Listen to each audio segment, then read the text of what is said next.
E aí, galerinha? Tudo certinho? Tudo tranquilo? É isso aí. Meu nome é Manuel Tadeu, sou professor de Direito Penal e vamos trabalhar a Lei Maria da Penha. Bem, o que falar da Lei Maria da Penha, né? É uma lei, primeiro, que cai em todo concurso público. Então, quando se fala em Lei Maria da Penha, pode ter certeza, concursos que abranjam segurança pública, com toda certeza você vai ter a Lei Maria da Penha, tá? É um tema atual de discussões, né? Seja no âmbito da sociedade, seja no âmbito político, seja no âmbito acadêmico. Então, a Lei Maria da Penha é uma lei que sempre está em evidência. E estando em evidência, obviamente, é uma lei que com certeza vai cair no teu concurso público, tá certo?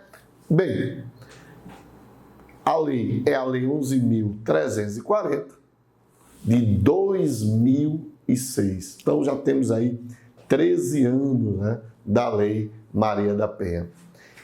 E essa Lei Maria da Penha, como foi surgir? Por que foi surgir a Lei Maria da Penha? Ora, meus amigos, infelizmente, a nossa sociedade, né, é uma sociedade machista. Inclusive, quando você pega um histórico das leis, né, você observa isso. Por exemplo, o Código Civil de 1916, ele falava que o homem era a cabeça do casal. O homem era a cabeça do casal. E, dentro disso, existiam até uns crimes, né, interessantes. Por exemplo, sedução de mulher honesta. Vê só, olha o crime aí. Sedução de mulher honesta.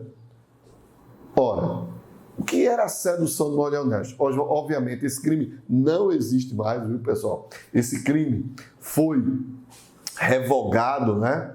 Deixou de existir. Houve o que chamamos de abolício crimes na Lei 11.106 de 2005.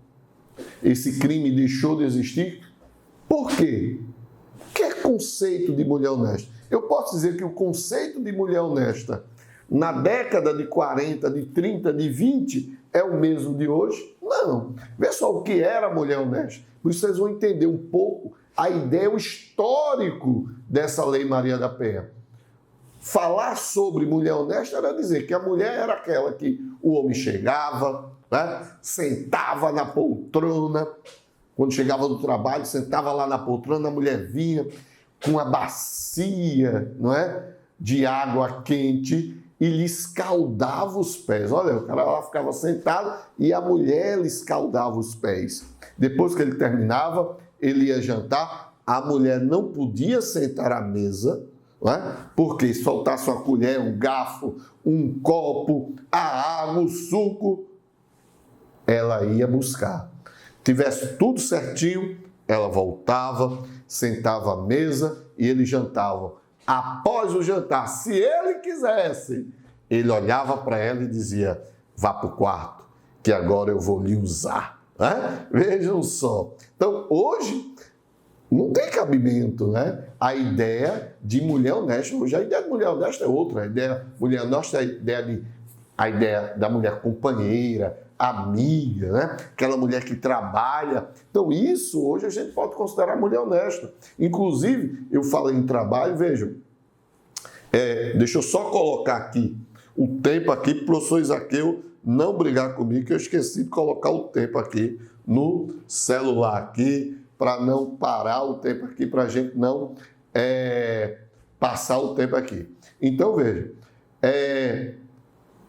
a Lei Maria da Penha, como eu estava dizendo, hoje não cabe nessa ideia de mulher honesta que trabalha, companheira, e não cabe mais, né? Outro ponto que a ideia de homem superior à mulher era o chamado rapto consensual, pessoal. rapto consensual. Não é um sequestro, é um rapto consensual, ou seja, a mulher era raptada consensualmente. E se ela fizesse sexo com o cara, né, nesse rapto, o cara era preso, porque mulher honesta era mulher virgem. Inclusive, no próprio Código Civil de 1916, dizia que no casamento, quando homem e mulher casassem, o homem poderia devolver a mulher se ela não fosse virgem. Veja só. Então, diante dessa ideia de, preste atenção nesse termo, vulnerabilidade, isso vai ser importantíssimo no nosso estudo da Lei Maria da Penha. O termo vulnerável. Então, por conta dessa vulnerabilidade, surge a Lei Maria da Penha. Né? E hoje, a própria Constituição de 88, né, ela trouxe pontos fortes para que fosse surgir depois a Lei Maria da Penha. Por exemplo, quando diz, no artigo 5º, inciso 1º, homens e mulheres são iguais em direitos e obrigações, vírgula, nos termos dessa Constituição. E lá no capítulo da família, quando diz lá que não existe mais o homem ser cabeça do casal, tanto o homem como a mulher é a cabeça do casal. Então, a própria Constituição buscou trazer uma igualdade que antes não existia. Mas mesmo a Constituição trazendo essa ideia de igualdade, lembre-se que estamos falando no campo jurídico, mas no campo social, a mulher ainda está numa relação de inferioridade por conta da mentalidade machista dos homens. E foi por isso a necessidade da criação da Lei Maria da Penha. Que, passar aqui nosso slide. Então, por quê? Né? Então, a Lei Maria da Penha foi baseada na história de uma mulher guerreira, né? Mas infelizmente sofreu maus tratos, a chamada violência, justamente a gente vai falar, a violência doméstica, né? E familiar do seu esposo. Né? O nome dela, Maria da Penha Fernandes, lá de Fortaleza, lá do Ceará. Por isso o nome Lei Maria da Penha foi uma homenagem à sua luta contra essa violência doméstica, tá certo? Ela foi espancada, né? E quase eletrocutada pelo marido. Veja só, isso é um monstro, né? Isso é um monstro. Então, foi por conta disso que veio a Lei Maria da Penha. E o pior, que o cara, o esposo dela, foi, como não existia uma lei específica, né? Ele foi condenado a 10 anos em regime aberto. Veja aí, o cara faz tudo isso, ainda foi condenado a 10 anos. Então, por conta dessa vulnerabilidade, né? Por conta dessa forte violência contra a mulher, aí surge a Lei Maria da Penha em 2006, a Lei 11.340, tá certo? Bem, como eu disse para vocês, a ideia da igualdade, ela está na Constituição Federal. Aí nós temos o artigo 226, importante, né, para a gente trabalhar isso, quando diz a família, base da sociedade, tem especial proteção do Estado.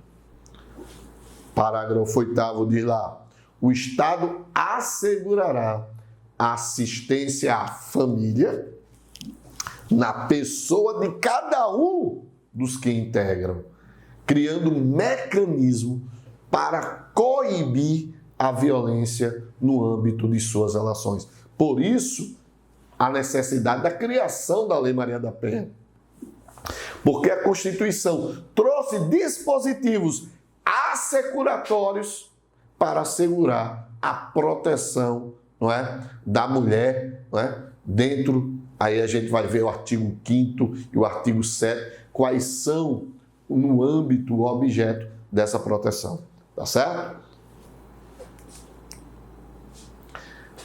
Bem, toda mulher, e qual é o objeto da norma? Para onde a norma deverá ser aplicada? Presta atenção, pessoal.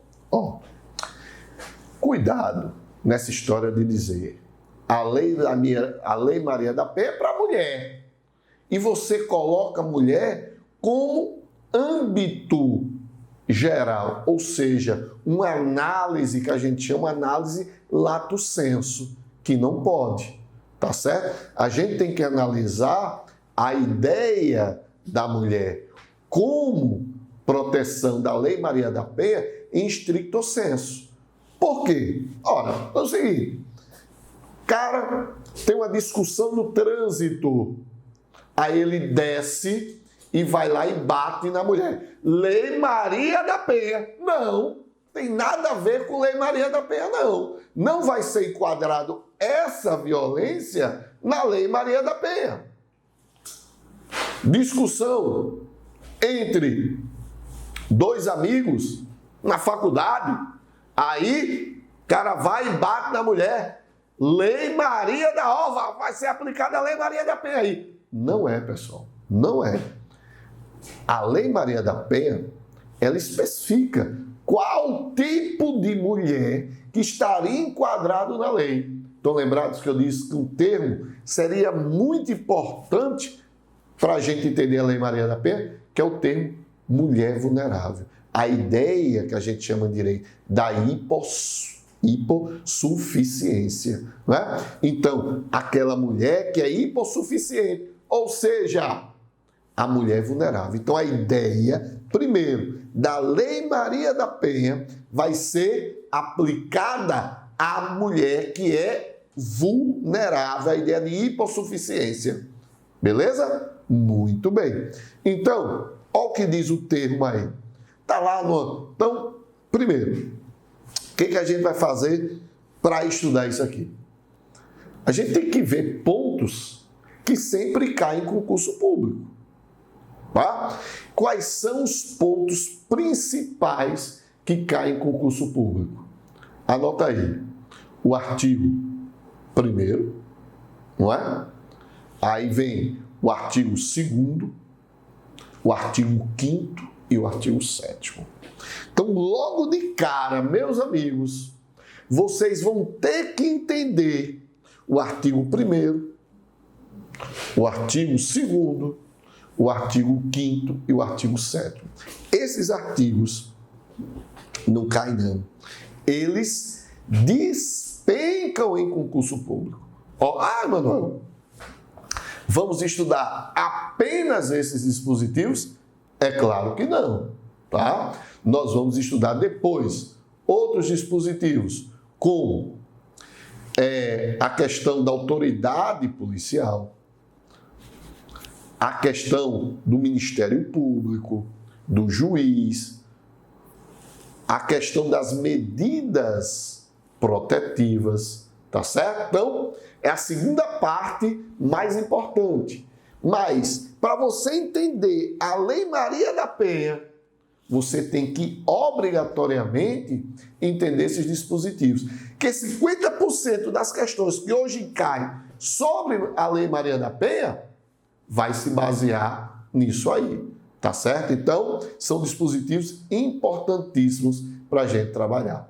Bem, e qual é a natureza jurídica dessa Lei Maria da Penha? Quando se fala Lei Maria da Penha, qual é a natureza jurídica?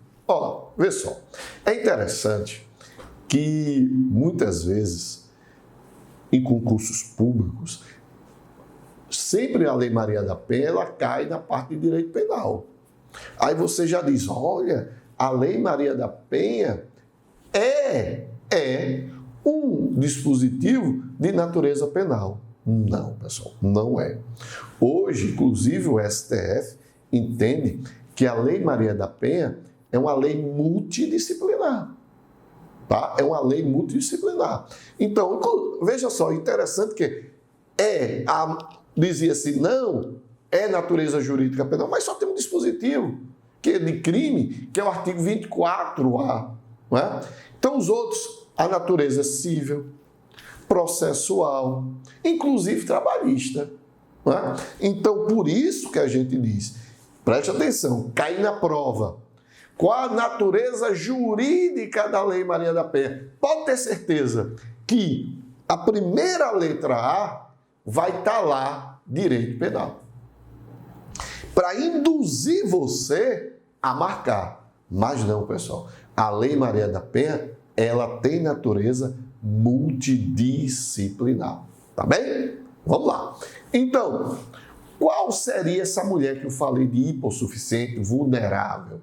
Aí o dispositivo diz: toda mulher, independente de classe, raça, etnia, orientação sexual, grife isso aí, orientação sexual, porque depois a gente vai observar isso. Orientação sexual, renda, cultura, nível educacional, idade e religião, presta atenção, goza dos direitos fundamentais inerentes à pessoa humana. Então, um ponto importantíssimo. O dispositivo quer dizer que toda mulher, ela é assegurada a ela os direitos fundamentais. Então, toda mulher é assegurada a ela os direitos fundamentais. Ou seja, a mulher está dentro daquela ideia da proteção, da dignidade da pessoa humana. Então, a mulher está dentro daquela ideia da proteção da dignidade da pessoa humana. Então, ele vai lá, ó, ainda o dispositivo diz, goza dos direitos fundamentais inerentes à pessoa humana, sendo-lhe assegurados as oportunidades e facilidades, ó só, para viver sem violência, preservar a sua saúde física e mental. Isso quer dizer o quê, pessoal? Que a Lei Maria da Penha pode ser aplicada, não é? Numa condição física, que a gente vai ver a questão da agressão, mas também mental. Cuidado aí. E seu aperfeiçoamento moral, intelectual e social. Aí depois, serão assegurados ainda às mulheres as condições para o exercício efetivo dos seus direitos. A vida, a segurança, a saúde, a alimentação, a educação, a cultura, a moradia, ao acesso à justiça. Com essa lei foram criados juizados especializados e delegacias especializadas para a mulher. Tá certo? Ao esporte, ao lazer, ao trabalho, à cidadania, à liberdade, à sua dignidade, ao respeito e à convivência familiar e comunitária. Bem, então, qual seria o objeto ainda dessa Lei Maria da Penha? Simples. Ela visa o quê?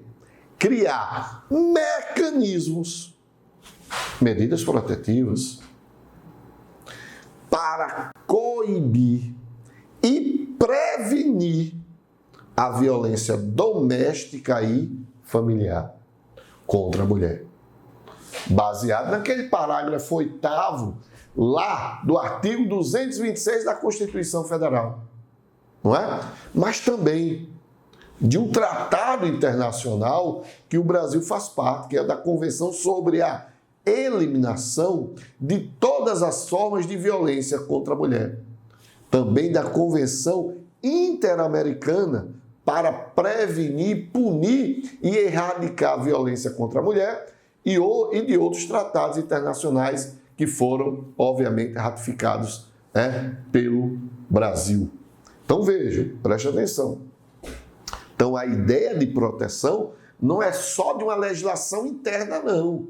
O Brasil não é só... foi o Brasil que criou, olha, de forma excepcional a Lei Maria da Penha. Não, tá? Você tem dispositivos internos de proteção, mas também dispositivos internacionais de proteção à mulher. Também, a Lei Maria da Penha tem como objeto dispor sobre a criação, como eu disse para vocês, dos juizados de violência doméstica e familiar contra a mulher, e estabelece medidas de assistência e proteção às mulheres em situação de violência doméstica e familiar. Então, 2 dispositivos importantes aí que a gente poderia criar. Um foi em 2018, que foi o crime, está lá previsto no artigo 24A, que a gente vai ver, que é o único, como eu disse, é o único dispositivo de natureza penal. E agora, em 2019, com a lei sancionada aí pelo presidente Jair Bolsonaro, trazendo também uma maior facilidade em relação ao delegado para determinar essas medidas protetivas, tá certo?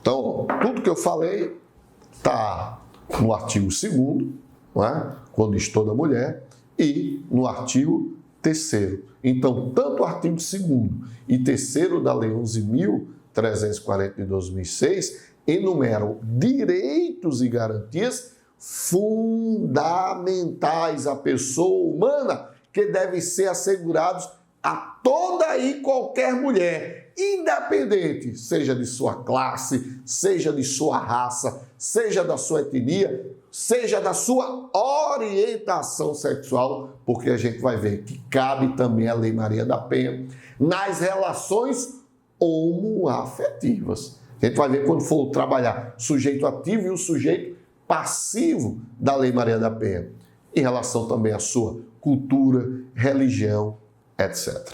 Tá?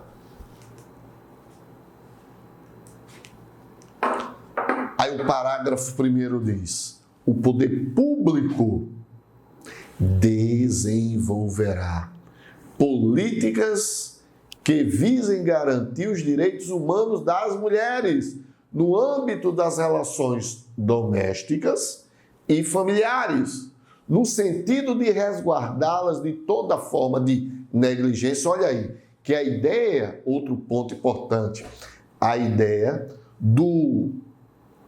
da Lei Maria da Penha não é só a ideia da ação, que a gente estuda em direito penal, né?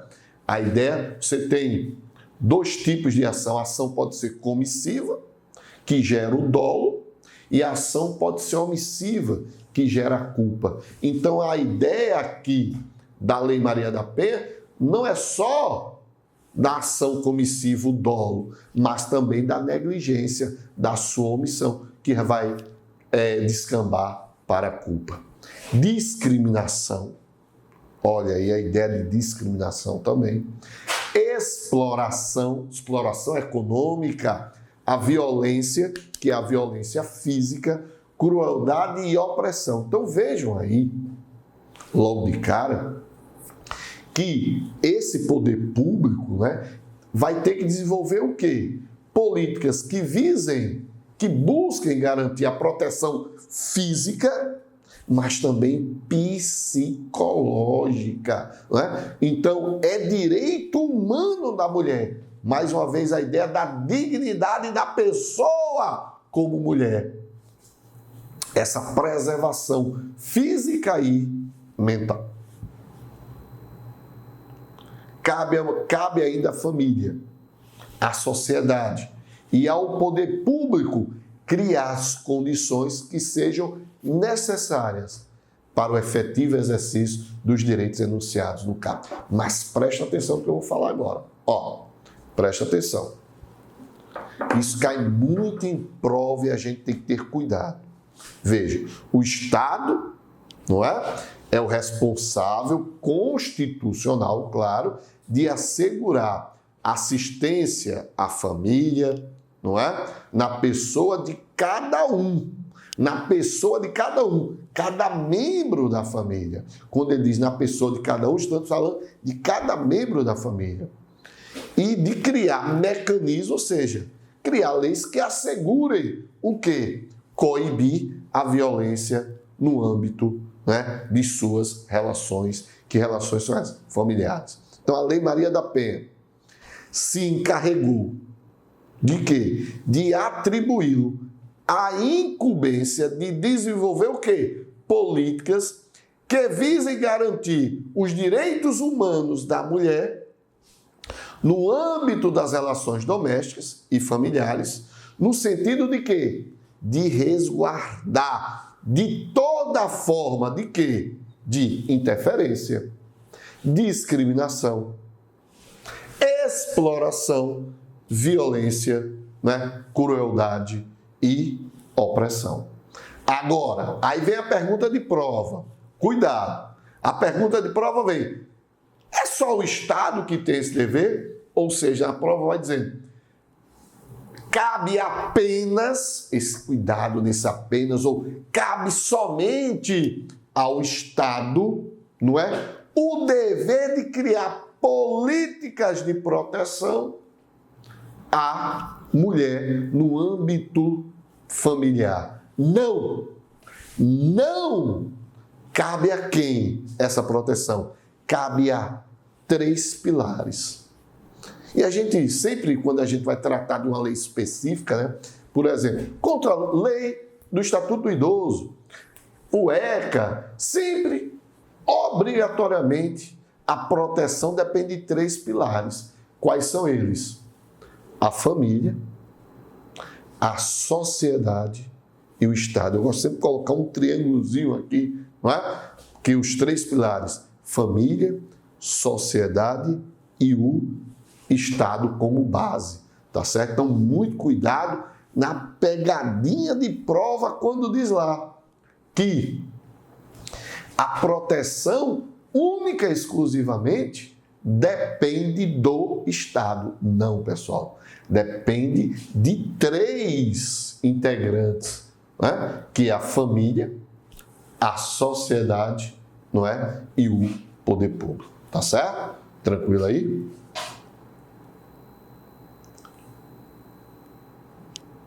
Bem, essa violência doméstica, né?